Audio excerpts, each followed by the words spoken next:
Hey, welcome back. Today is December 30th, Wednesday, and on this post, I'll be telling you about Ripple and Stellar, XRP, and XLM USD. See what has changed in this market since the last time I've spoken. I'll be telling you about the bullish and bearish case scenarios for this market, as well as a quick update on the overall crypto market, on Bitcoin dominance and Bitcoin price action. And I'll be sharing with you the short-term price prediction on this market according to what I'm seeing on the charts. Before I begin today, if you guys are watching me on YouTube, do subscribe. If you guys are watching me on TradingView, do follow me, as I'll be keeping you updated on the latest crypto setups on my watch list, regardless if it's a good day or a bad day. If you guys don't want to support me and don't already have a Webull brokerage account, you guys can use my referral link down below. They're still giving away 4 free stocks upon a successful sign-up and a qualifying deposit as of today. And I will also receive a referral bonus if you guys sign up under me.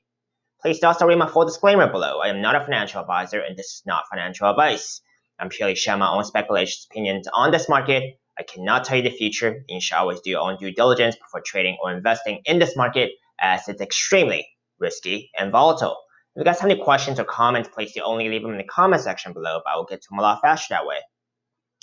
Now, see what exactly is going on in the markets first. Most importantly, I do like to take a look at Bitcoin dominance, currently trending way back up right now. I do see a possible cup and handle pattern on the hourly time frame on Bitcoin dominance. When Bitcoin dominance trends upwards, not as good for trading altcoins. And if Bitcoin dominance trends upwards and Bitcoin price action pulls back, I'll be a lot more careful of the altcoin markets. Now, let's take a look into Bitcoin price action right now and see what exactly is going on. On Bitcoin price action, since yesterday, I did mention that on the hourly time frame, there was a symmetrical triangle pattern. If it actually broke up at the apex of that triangle there, it's going to give a measured target of about 29K, which was what I mentioned yesterday. Yeah, about 29K, slightly under, and now the measured target, since it has actually broken out earlier, then the measured target will be higher, currently about 29.5K there. So see what exactly the Bitcoin price action lands, and I'll come back and revisit this tomorrow with you guys.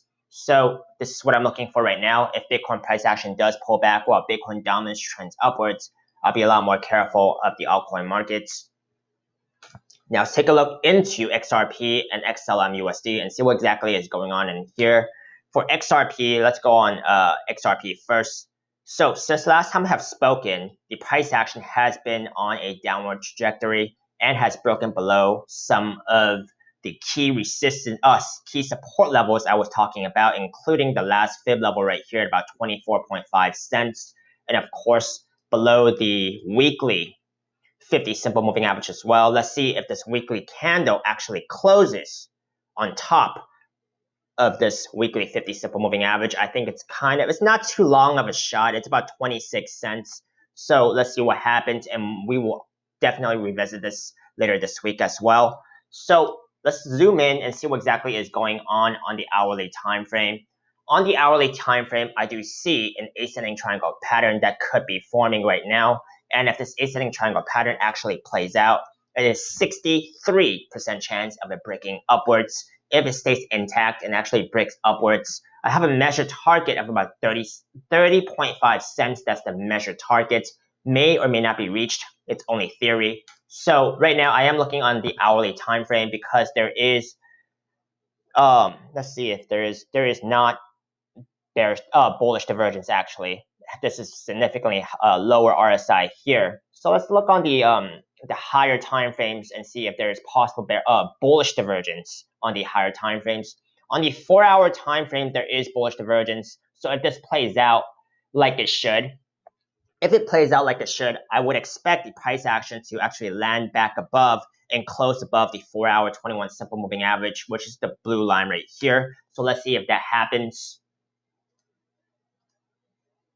On the 6-hour time frame, there is still bullish divergence, what it seems like. I'll be comparing this low right here with this low right here. So there is bullish divergence there. Let's see if that plays out. If that does actually play out, I'll be looking for a 6-hour candle close above this 6-hour 21 simple moving average here. So let's see if that happens. If that does happen, I do see it as a significant signal, because since the breakdown of the price action at about 56 cents, the price action has not even been able to close on top of the 6-hour 21 simple moving average. So getting a close above here would tell me the likelihood of a reversal here would be more likely. I'm also looking at the measured target here as well on the hourly time frame. And since the breakdown of about 54 cents, slightly under, I did not see a hourly candle close even above the orange line right here, which is the hourly 200 simple moving average. So getting above some of these moving averages would tell me that this is a signal for a possible reversal. So this is what I'm looking for on the hourly and the 6-hour time frame, and see where those respective candles actually close on top of.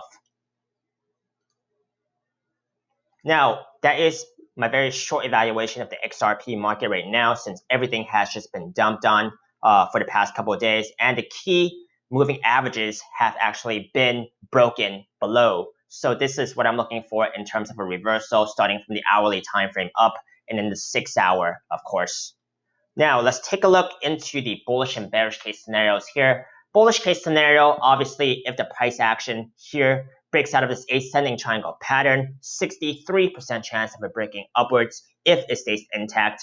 Measured target here is going to be about 30.5 cents. So if the measured target is actually reached and the price action can actually get a close above this 200 simple moving average here, this will be a good sign, and that the likelihood of a reversal of the price action here will increase.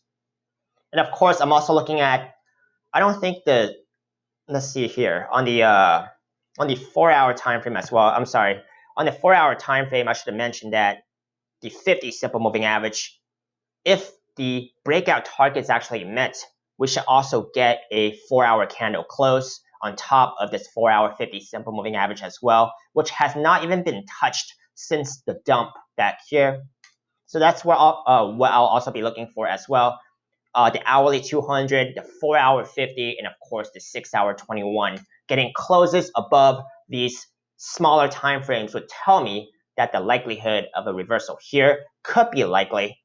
Now let's take a look into the bearish case scenario. Bearish case scenario, if the price action actually breaks down from this ascending triangle pattern right here, then I'll be looking at support from past trading history.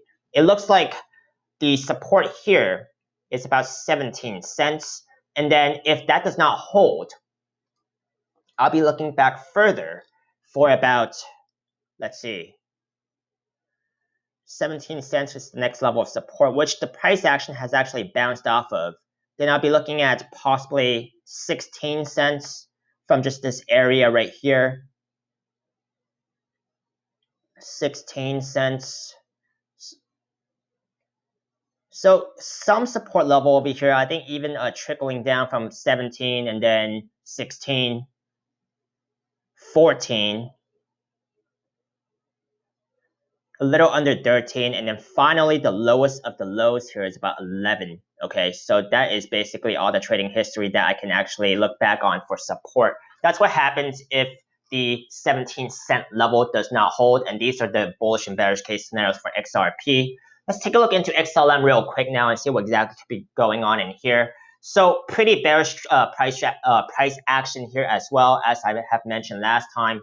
The bearish case scenario for the price action here was for the daily candle to actually not get a close above the daily 50 simple moving average, which it did not. So the bearish case scenario from the last post is playing out right now. And now the price action on the 3-day time frame, which closes about a day, but it's pretty much well below the 3-day 21 simple moving average. If the 3-day candle here does not close on top of the 3-day 21 simple moving average here, which is the blue line right here, then I'm looking at the 13-cent level, fib level for support, and of course the bottom trend line. If neither of these support levels hold, then I'll be looking at further downward price action and possibly even invalidating this falling wedge pattern, or at least widening out the bottom trend line right here. But if the bottom trend line and this fib level does not hold, and given that the 3-day 21 simple moving average does not hold as well, then I'll be looking at the 12-hour 200 simple moving average, which has been the support for the past dump right here. And currently it's about 11 cents.